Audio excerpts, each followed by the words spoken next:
Mmhmm.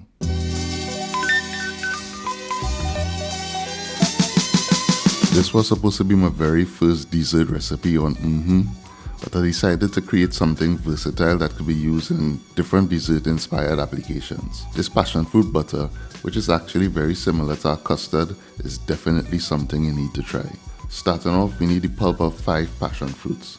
And using a spoon and a strainer, extract the juice from the pulp and set aside. Now we're going to grind some granulated sugar. Now this is not a mandatory step in the process, but to ensure a more smooth and luxurious finished product, I suggest that you don't skip it. I use a coffee grinder here, but you could use a food processor or even a blender to do this.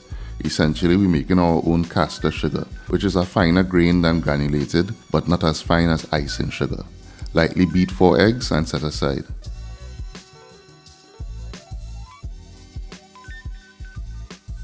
In a pot, you want to bring some water to a boil, then reduce to a medium heat and place a bowl over the pot. Make sure that the bowl is not touching the water. You want to add your butter, sugar,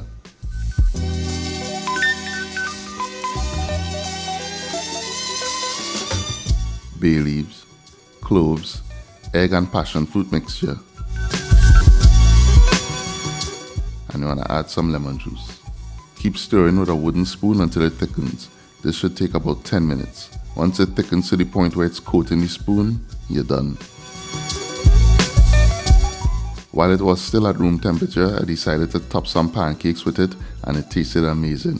But you could go ahead and store this in a sterilized container in the fridge and use it in any way you see fit. On pancakes like I did, or on toast, or as a fill-in for a dessert quiche. The possibilities are endless. If you like this recipe, please give it a thumbs up, give it a share, and if you do try this recipe, post your pics to Instagram and tag us at eatahfoodtt. The full recipe is on eatahfoodtt.com. Thanks for watching, and I'll see you in the next one.